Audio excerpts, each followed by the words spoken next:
Pronto, aqui nesse vídeo eu pretendo iniciar a análise de uma lei complementar, número 37, de 19 de novembro de 2021, que é a lei complementar que fala do regime próprio de previdência dos servidores públicos de Beberibe, tá?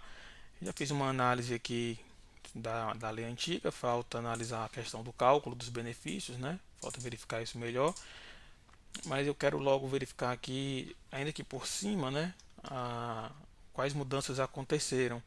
Eu lembro que quando eu iniciei essa análise aqui, comparando aqui o artigo 18, que fala dos benefícios, é, havia, eu havia notado que não constava na lei nova o benefício de auxílio reclusão, né, na lei de 2021. Mas na realidade, após uma análise melhor, a gente percebeu que na realidade o benefício de auxílio reclusão continua valendo, vigente, né, mas de acordo com a lei de 2008, tá? Ela não foi 100% revogada, só algumas partes, né? Então, vamos iniciar aqui a análise. Aqui eu estou iniciando a análise pelo artigo 11, eu estou identificando aqui quais benefícios essa lei está garantindo, né? Então, referido ao artigo 11 da lei, ele garante para os servidores, né, aposentadoria por invalidez, aposentadorias voluntárias, né, voluntárias, e aposentadorias, né, aposentadorias compulsórias, tá, compulsórias aquelas que são obrigatórias, né, o cidadão não pode se manter no cargo se ele, ainda que ele queira, né. Aos dependentes ficou assegurado, aos dependentes consta apenas que fica assegurado o benefício de pensão por morte. No entanto, aparentemente, o benefício de auxílio reclusão continua vigente pelo regramento anterior, né, qual seja lei número 951 de 2008, tá? Por não ter sido expressamente ou tacitamente revogado, tá? Tacitamente não tem esse acento aqui, né? Então, vamos continuar aqui a análise. Então a gente sabe que em relação aos segurados, que é o ponto alto aqui dessa nossa análise, ficou garantido esses benefícios aqui, né? Agora vamos ver aqui o artigo 2º, o 12º, né? Artigo 12, ele vai trazer das aposentadorias, ele vai dizer que a aposentadoria por invalidez, por incapacidade permanente do cargo em que estiver investido quando insuscetível de readaptação, em hipótese em que será obrigatória a realização de avaliações periódicas para a verificação da continuidade das condições que deram origem e as aposentadorias voluntárias, né? Então, o artigo 12, né? O artigo 12 começa a traçar os requisitos para aposentadorias, tá? No inciso 1, fala-se sobre a aposentadoria permanente, por incapacidade permanente, que nós conhecemos como por invalidez, né? Como aposentadoria por invalidez, também chamada de aposentadoria por invalidez. Em relação a esse regramento aqui, a gente volta nele depois, tá? No inciso 2, no inciso 2 a lei ela traça, né? A lei, a lei traz requisitos para o que ele chama de aposentadoria voluntária, né? Na aposentadoria voluntária nós temos 62 anos de idade se mulher, 65 anos de idade se homem. Ele exige 25 anos de tempo de contribuição, exige tempo mínimo de 10 anos de efetivo exercício no serviço público, e se pelo menos 5 anos aí no cargo em que for concedida a aposentadoria, né? Então vamos, aposentadoria voluntária, nós temos um tempo de contribuição, nós temos um tempo mínimo no serviço público e temos um tempo mínimo no cargo. No inciso 3, que eu vou continuar já já, no inciso 3, deixa eu logo mapear a lei, né? No inciso 3, é traçado, né, na modalidade especial. A lei fala sobre a aposentadoria especial, né, que ele coloca como uma espécie, né, que a lei coloca como uma espécie de aposentadoria voluntária, tá? Então, nós teríamos um gênero do qual desse gênero nós temos a aposentadoria por idade com tempo de contribuição, esse primeiro, e o segundo seria uma aposentadoria especial também voluntária, né? Então, gênero, duas espécies de aposentadoria, né? Então, inciso 3, a lei fala dessa aposentadoria especial, que se coloca, vamos colocar que se coloca como uma espécie de aposentadoria voluntária, né? Nos casos em que o servidor nos casos em que o servidor estiver em contato em caso de exposição, em contato, estiver exposto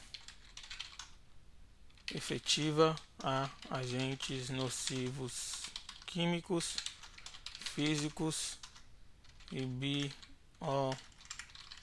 biológicos prejudiciais à saúde, ou, né, ou a associação, né, ou seja, a soma desses, ou a associação desses agentes, vedada a caracterização por categoria profissional. Aqui é porque antigamente a gente sabia que a gente enquadrava simplesmente porque o cara era médico. Hoje em dia a gente tem que ter um documento técnico que diga que esse médico ele está exposto ao agente nocivo, tá? Então esse regramento ele vem falar sobre isso. Essa quando ele fala por categoria que veda por categoria profissional, é porque ele exige então o laudo técnico ou o documento técnico equivalente demonstrando a exposição aos agentes nocivos. Nós temos aqui na modalidade especial, já falei, aí o inciso 3, né, ele vai trazer nessa hipótese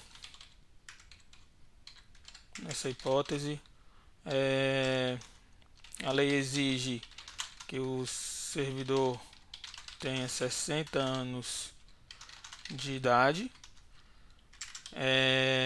exige que o servidor, vamos colocar, tenha 60 anos de idade, 25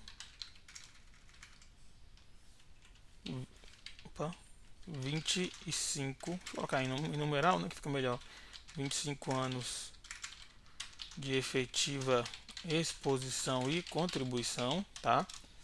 Não basta apenas 25 anos de contribuição, tem que ser 25 anos exposto ao agente nocivo, 10 anos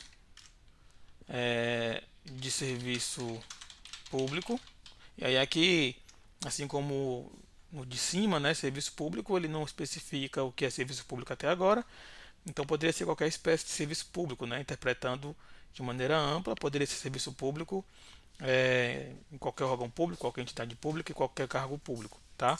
Função, comissão e etc. Aqui ele vai ter uma restrição agora, 5 anos, né? 5 anos no cargo em que for concedida a aposentadoria. Pronto. Então temos estas regras aqui. Na modalidade especial voluntária, aos titulares do cargo de professor, então ele vai trazer aqui no inciso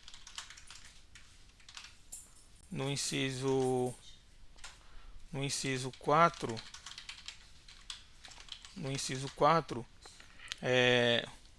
vamos verificar a aposentadoria, né, voluntária dos professores, né, da educação infantil ensino fundamental e ensino médio, né?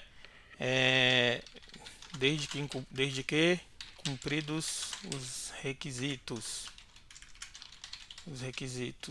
abaixo, né? Requisitos cumulativos. Ele exige uma idade, né? Idade de 60 anos se homem, ou 55 anos, 57 anos na realidade, 57 anos de idade se mulher, né? Temos 57, 25 anos de. Deixa eu pegar aqui, deixa eu pegar para riscar, né? Cadê aqui? Vamos riscar, comentar, tá aqui um lápis. Pronto, estamos aqui. Possui no mínimo 60 anos de idade se homem, né? 57 anos de idade se mulher. Colocamos aqui. Segundo requisito, 25 anos de tempo de contribuição exclusivamente como professor. 25 anos de trabalho como professor. Veja que aqui não tem restrição, tá? Então pode ser professor tanto no escola particular como escola pública, tá? Não importa se é só no município, se é em outro município, tá? Observando aqui, ó, a gente tem aqui uma ordem ampla, né? Ou seja, tem que ser 25 anos trabalhando como professor, né? Como magistério. Não importa se é no mesmo município, se é em outro município, se é escola particular ou se é escola pública, tá? Na minha opinião, inclusive, se houvesse essa restrição aqui, desde que fosse nesse município, na minha opinião, isso que seria inconstitucional, tá?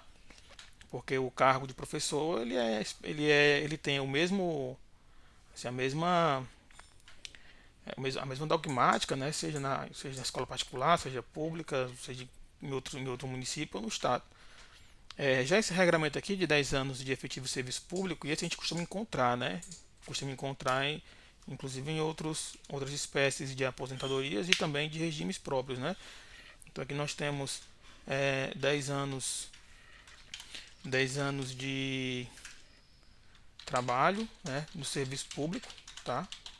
Então aqui, por exemplo, desses 25 anos de trabalho como professor, pelo menos 10 anos tem que ser no serviço público, né? Então poderia ser 15 no particular e 10 no serviço público. Nós temos aqui idade, 60 anos, 10 anos, 5 anos no cargo. Então aqui 5 anos de trabalho, né, de contribuição de trabalho no cargo em que se der a aposentadoria. Então nós temos aqui. Então aqui temos esse, deixa eu marcar, né? Pronto, cada risquinho desse aqui é uma aposentadoria diferente. Vamos para o próximo. O próximo será o inciso 5, né? Inciso 5. No inciso 5 temos o que? Na modalidade especial, após a avaliação biopsicossocial realizada por equipe multiprofissional, servidor que seja pessoa com deficiência, né? Então, no inciso 5, a lei traça, né, a lei trata, vamos colocar trata, da aposentadoria voluntária, né? Aposentadoria voluntária, que a lei chama de aposentadoria especial, né? Vamos já entender por quê, se é isso mesmo. Aposentadoria especial, modalidade especial, da pessoa com deficiência, né? Cumpridos os seguintes requisitos. Vamos lá, requisito 1, né? 20 anos de contribuição se mulher e 20 anos de contribuição se mulher, 25 anos de contribuição se homem, no caso de deficiência grave, tá? No caso de deficiência grave, né, que se entenda como uma deficiência grave, mas que permita o trabalho, tá? Não vamos confundir aqui incapacidade com deficiência. A deficiência ela é grave quando a pessoa sofre de uma deficiência, uma limitação. Essa limitação não incapacita a pessoa, apenas impede, limita, dificulta, né, o trabalho dela, tá? Não impede, ele só limita, dificulta o trabalho da pessoa, tá? Então, no caso de deficiência grave, nós temos aqui que a mulher, né? No caso de deficiência grave, 20 anos de contribuição, se mulher, e se mulher, vamos colocar aqui, e 25 anos de contribuição, se homem, tá? Se homem. 24 anos de contribuição, se mulher, e que no caso de deficiência moderada, né, 24 anos de contribuição, se mulher, e 29 anos de contribuição, se homem, tá? Se homem. Próximo, cadê? 29, 30, 28 anos de contribuição. No caso de deficiência leve, seria então 28 anos de tempo de contribuição, se mulher, e de pelo menos cadê? 28 anos de contribuição, se mulher, e 33 anos, pelo menos 33 anos de tempo de contribuição, se homem, né? Se homem, pronto.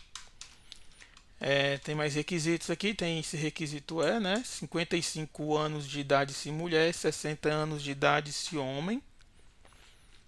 Em todas as hipóteses, desde que possua 15 anos de tempo de serviço, 15 anos de deficiência e 5 anos no cargo. Tá, vamos ver aqui, né? Então 50 é um pouquinho diferente da Lei Complementar 142, que é a lei que é levada para o regime geral, né?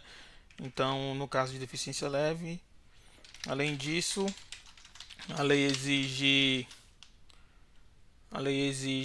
55 anos de idade, né? Se mulher,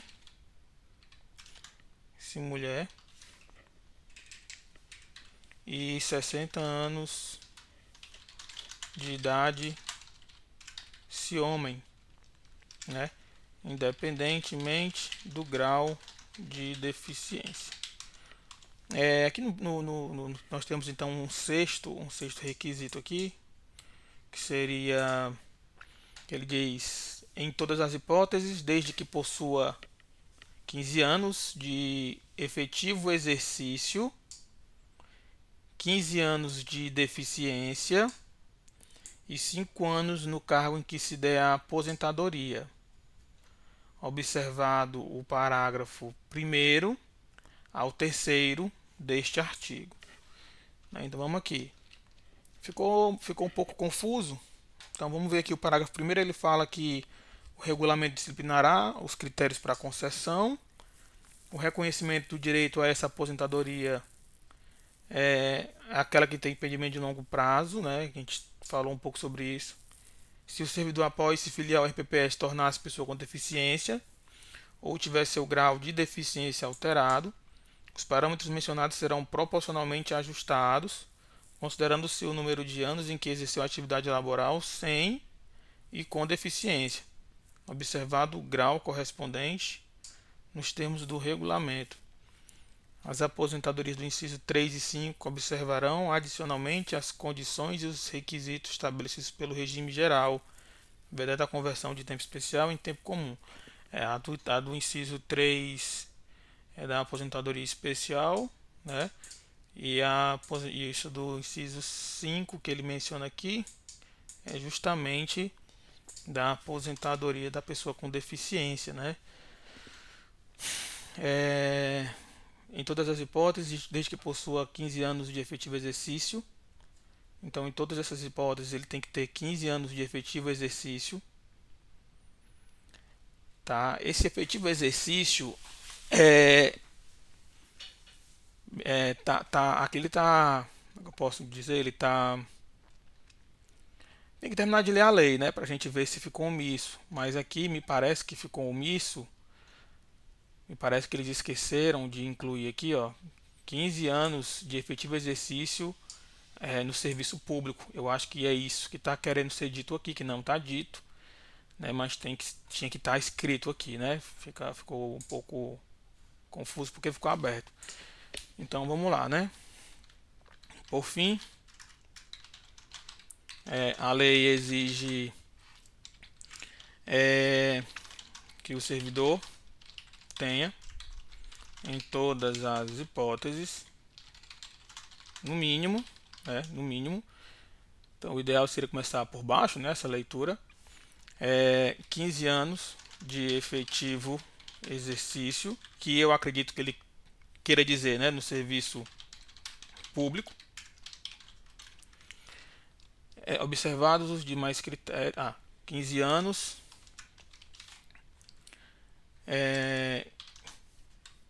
Tá aqui. 15 anos de deficiência e 5 anos no cargo em que se der a aposentadoria. É interessante isso daqui porque dá para discutir, por exemplo, se essa deficiência ela precisa ser concomitante ao tempo de contribuição ou se pode ser anterior ao tempo de contribuição. Então imaginemos que o cidadão vinha contribuindo normal e depois ele se tornou deficiente, né? Isso tem 5 anos como deficiência. Aqui a lei exige que ele tenha pelo menos 15 anos de deficiência, né? Então nessa situação aqui específica, né? Se ele precisaria ter os 15 anos aqui de pessoa com deficiência, isso aqui fica claro. Agora, por exemplo, se a gente ele não diz se essa deficiência tem que ser concomitante com a contribuição. Então o cara vinha com a deficiência e aí ele tinha contribuição, né? Assim fica bem aberto, fica bem vago. Essa discussão chegou a ser levada no para a TNU em Brasília em processos do regime geral de previdência, né? Não de RPPS, mas de RGPS. E lá a TNU decidiu que tem que ser concomitante, mas a tese, há quem entenda que não precisa ser a contribuição, não precisa ser concomitante com a deficiência. Tem quem entenda que pode ser em períodos separados, tá? Eu particularmente, eu como jurista, eu entendo que tem que ser concomitante, deficiência concomitante com o tempo de contribuição, tá? Vamos aqui. E aí, se não der o tempo, você converte o tempo da pessoa com deficiência, você converte ele, dá para ser convertido também, para aumentar o tempo de contribuição, tá? Então, tem algumas possibilidades também, assim, não é só notícia ruim, tá? Nós temos aqui as aposentadorias. Aqui ele fala dos critérios comuns, né? A lei também, no parágrafo, no parágrafo 4º, a lei, a lei afirma expressamente que se observe, né, adicionalmente as condições e os requisitos estabelecidos para o RGPS, né? Vedando-se a conversão de tempo especial em tempo comum, tá? Em relação a essa vedação de conversão de tempo especial para comum, isso aqui, salvo engano, não tem na lei passada, então ela se aplicaria, né? Provavelmente essa restrição, né, vai se aplicar a partir, né? Aí nós teríamos que verificar ou a partir da data da emenda 103 do regime federal ou a partir da lei do município. A gente tem que verificar na emenda constitucional 103 federal se ele já faz a vedação para os regimes próprios, né, para todos os regimes próprios, ou se ele restringiu só para o regime geral e para o RPPS federal, tá? Então a gente verifica isso aqui depois a partir da emenda 103 de 2019 ou então somente a partir da lei lei municipal complementar número 37 de 2021. Aí a gente tem que verificar isso aqui depois, tá? Vou anotar aqui a verificar. Vamos continuar. Ele vai dizer que são consideradas funções de magistério exercidas por professores no desempenho de atividade educativa, educação básica, segmento infantil, fundamental e médio, em diversos níveis de modalidade, incluídas além do da docência, inclui-se, né? Então aqui, vamos voltar aqui na aposentadoria do professor, né? Na aposentadoria do professor, considera-se, tá? No parágrafo, vou colocar assim, o parágrafo quinto, deixa eu botar com o símbolo, o parágrafo quinto afirma que se considera função de magistério aquelas que se considera função de magistério, aquelas exercidas por professores, tá? Do ensino infantil, fundamental e médio, tá? Incluídos, além da docência, e médio, incluindo-se os cargos de direção e coordenação.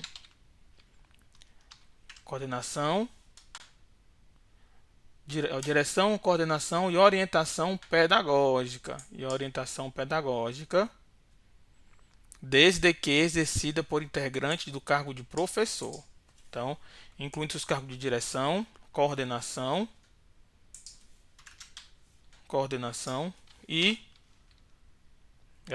orientação pedagógica,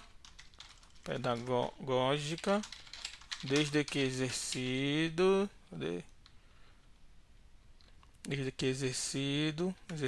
essas atividades exercidas por quem ocupa, vamos colocar assim, por quem ocupa cargo de professor. Essa restrição é estranha, mas tudo bem, depois a gente avalia essa restrição aqui. A Secretaria de Educação deverá, pelo menos uma vez a cada 12 meses, fornecer ao Instituto Municipal da Previdência uma lista com os profissionais enquadrados neste parágrafo, tá? Isso aqui, se a prefeitura não fizer, é problema deles, né? Tá? Acho que não precisa se preocupar com isso aqui, não.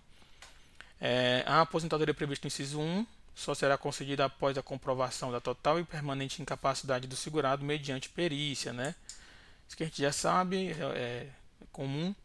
O pagamento do benefício por incapacidade para o trabalho decorrente de doença mental somente será feito ao curador do segurado ou ao respectivo apoiante, condicionando a apresentação do termo de curatela ou de exibição de comprovante de tomada de decisão apoiada. Isso aqui, na minha opinião, ele é inconstitucional, porque você está restringindo aqui o direito da pessoa com deficiência, na minha opinião, e infringe o Estatuto da Pessoa com Deficiência, tá? Nem o INSS existe justamente porque infringe o estatuto lá da pessoa com deficiência. Você pode exigir um administrador provisório, você pode colocar um provisório, ele vai assinar termo de compromisso, né? E você pode ali exigir que ele comprove o ajuizamento de uma ação de curatela, por exemplo, tá? Se for o caso. Pelo menos aqui, a saída aqui, pelo menos é a tomada de decisão apoiada, né? Mas que ainda é complicada. Mas enfim, vamos continuar, né? Então, eu vou até anotar aqui, se eu consigo comentar, caixa de texto, né? Aparentemente inconstitucional, porque atinge o direito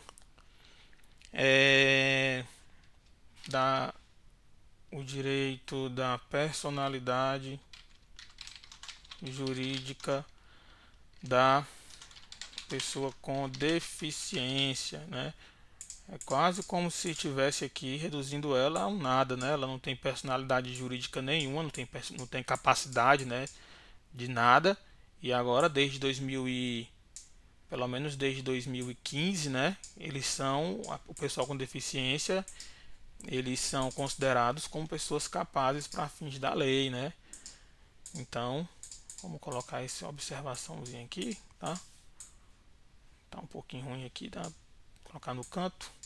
Pronto. Agora nós temos um aposentado que voltar a exercer atividade laboral.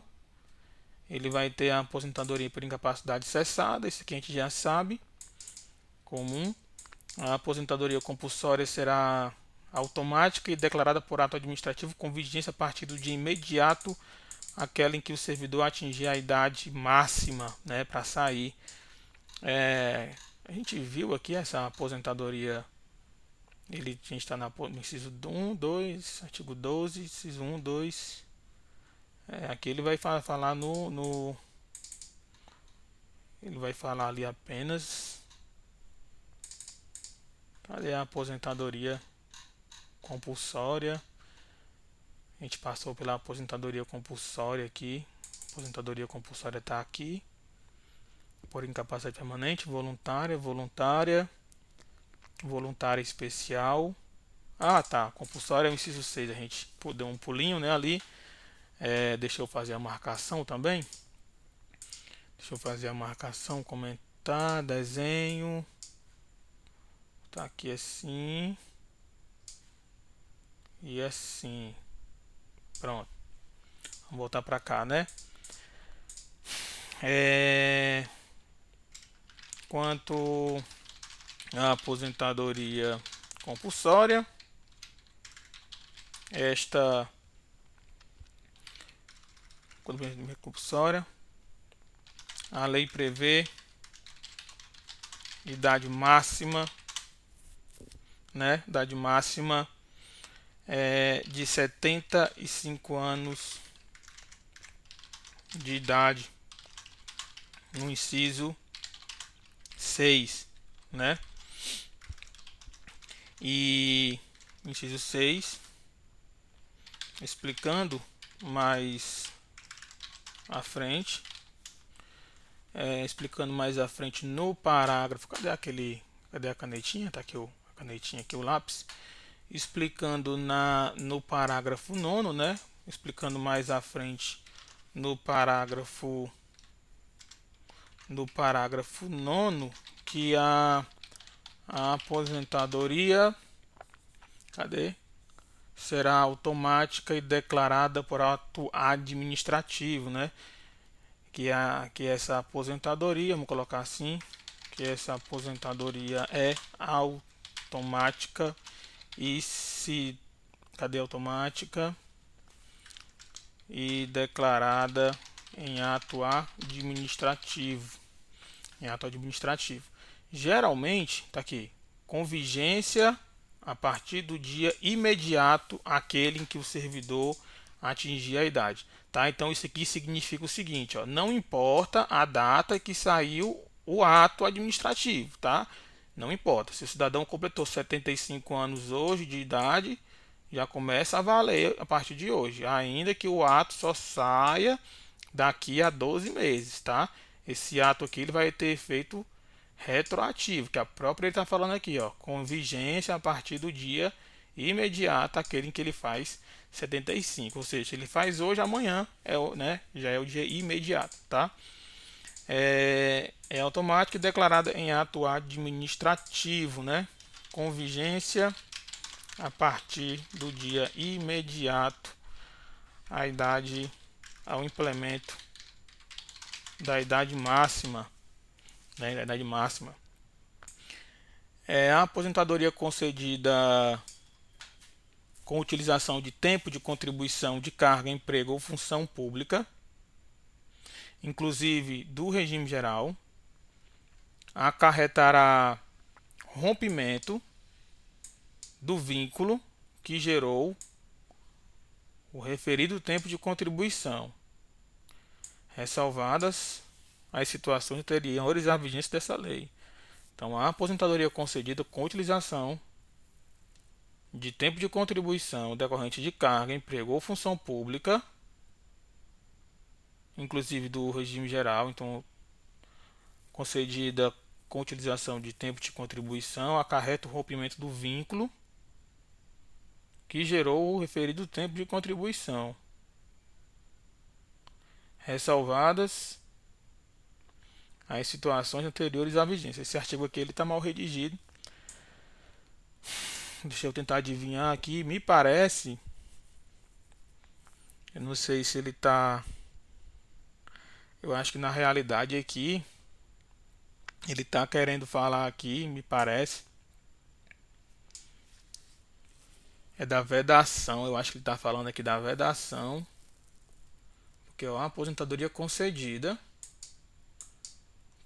com utilização de tempo de contribuição decorrente de cargo, emprego ou função pública, ou tempo inclusive do RGPS, que essa aposentadoria vai acarretar o quê? Vai acarretar o rompimento do vínculo que gerou o referido tempo de contribuição.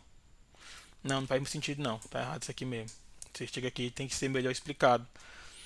Me parece que ele está falando aqui que não pode contar o tempo que já foi contado, que é o que já está previsto na emenda 103 e também na MP 871 de 2019, que não se pode contar um tempo com outro tempo, né?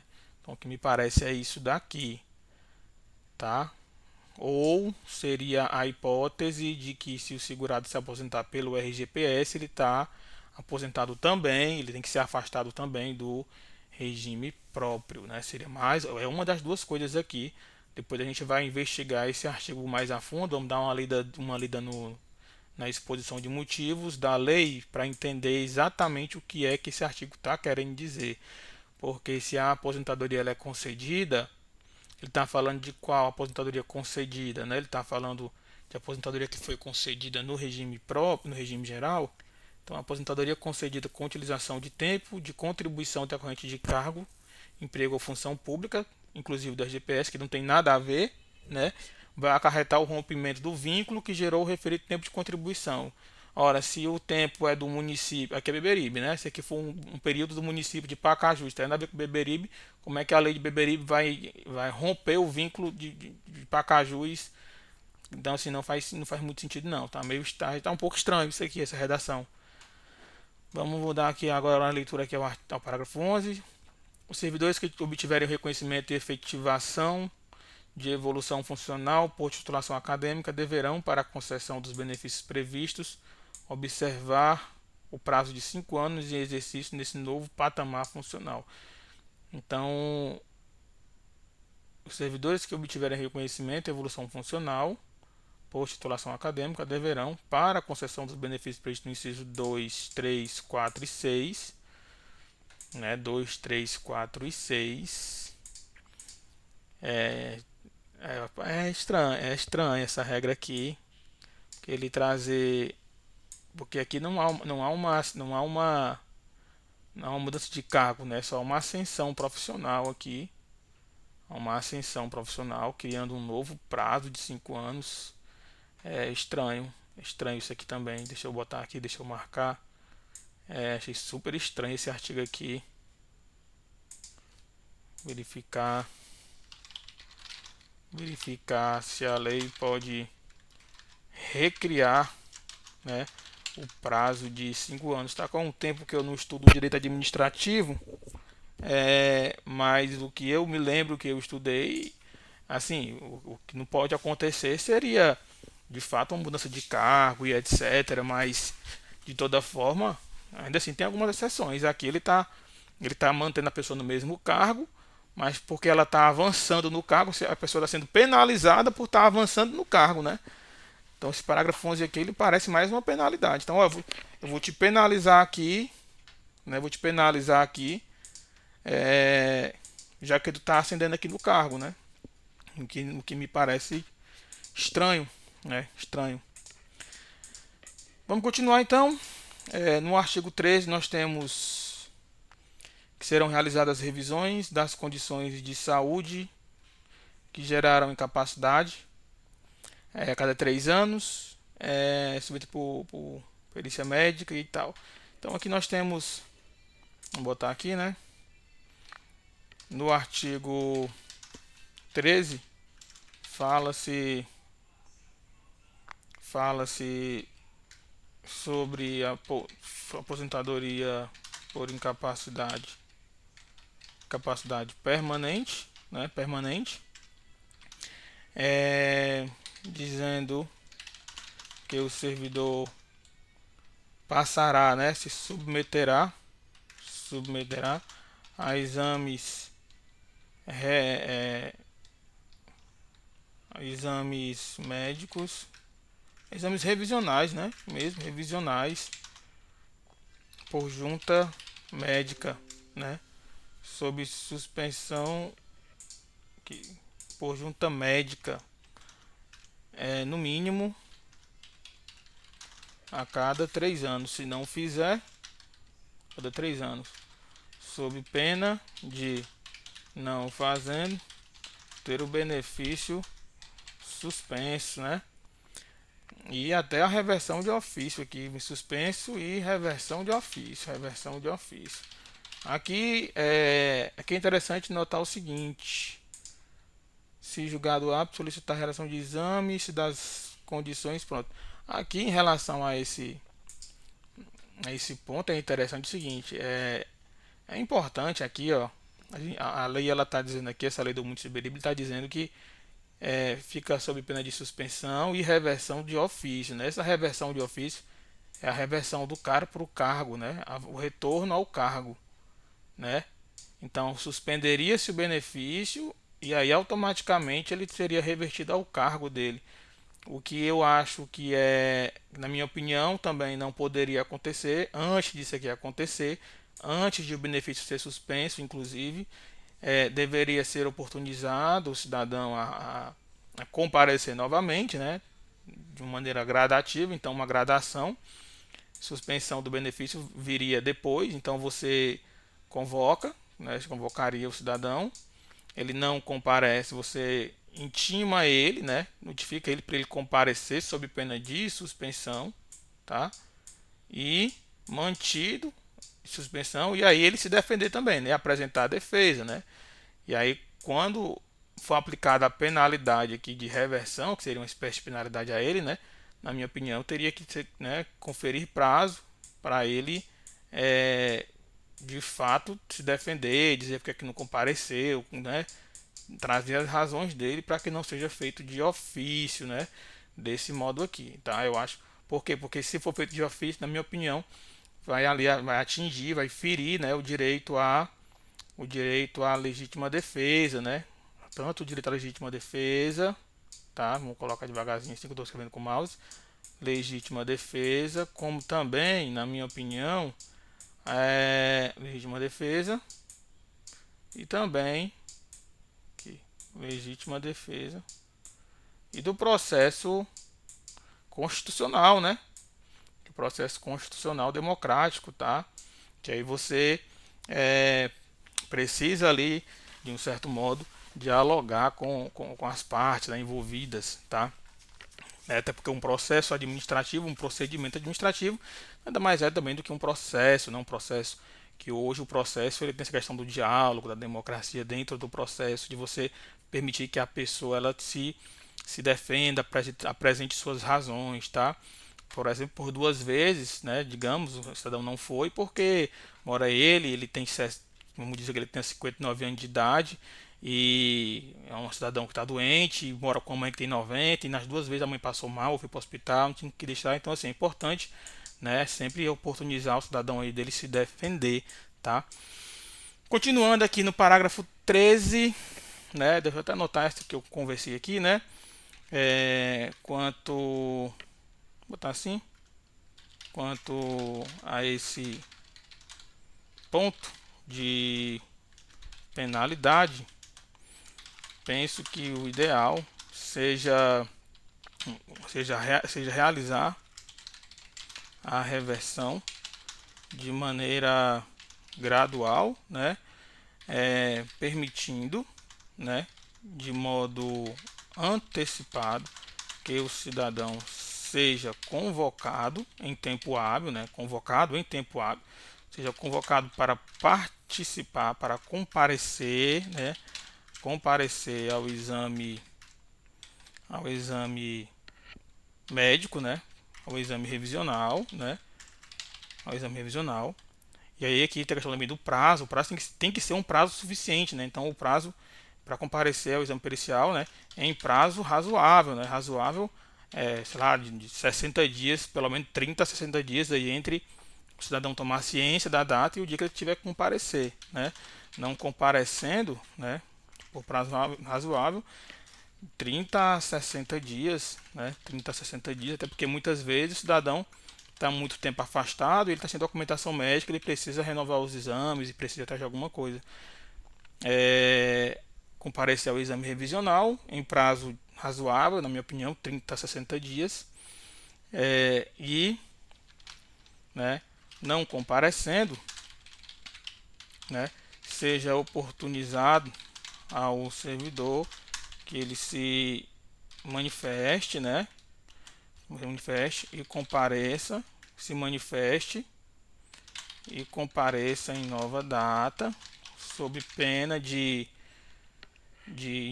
que seja, sob pena de se iniciar, né, o procedimento de reversão, tá?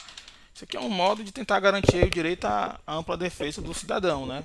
Dele se defender, ao contraditório, ampla defesa, essa coisa do processo democrático, que é o que se busca hoje no Estado Democrático de Direito. Temos aqui a seguinte situação, né? Não passará por novos exames periciais médicos, né? Aqueles, né, que tenham mais de 60 anos de idade, que sejam ou, vamos separar, né? Ou que sejam portadores de imuno SIDA, né? De SIDA, é melhor, de SIDA, ou após completar 55 anos de idade, né? Já decorreu 15 anos de aposentadoria por invalidez ou de licença, né? Licença para tratamento de saúde, licença remunerada para tratamento de saúde, né? Isso aqui a gente tem situação muito semelhante dentro do RGPS também, tá? Nós temos aqui no parágrafo 2º, não se aplicará ao servidor se julgado apto ao trabalho e solicitar a realização de exame pericial. Tá? Então, o disposto neste artigo não se aplica, né? Então, se ele tem que passar por isso, caso ele tenha passado por exame, o que vai prevalecer é o exame, né? Então, não pode fazer o exame se estiver nessa situação aí. Se das condições da revisão resultar reversão de aposentadoria por incapacidade permanente, se constatar a impossibilidade de se regular de qualquer função ou fruição de licença para tratamento de saúde por período de 12 meses, o servidor será encaminhado a novo exame pericial a ser realizado pela unidade gestora, né? Então, se da revisão resultar a reversão, né? Mas por algum motivo constatar-se ali que ele não consegue trabalhar mais, né? Qualquer motivo que seja, ele aí vai precisar então ser afastado, tá? Ser afastado. É isso, pelo impossibilidade de qualquer fruição de licença para tratamento de saúde, né? Então pronto. Isso que a gente vê depois, tá? Ponto alto agora, cálculos, tá? Então no próximo vídeo a gente vai analisar o cálculo dos proventos desses benefícios de aposentadoria do município de Beberibe, né? Vou gravar isso em outro vídeo e também vou gravar da lei anterior, né? E depois vamos gravar um comparativo, tá? Entre eles dois, tá bom? Então, por enquanto é isso. Eu sou Paulo Gonçalves, advogado, e é um prazer ter você aqui com a gente.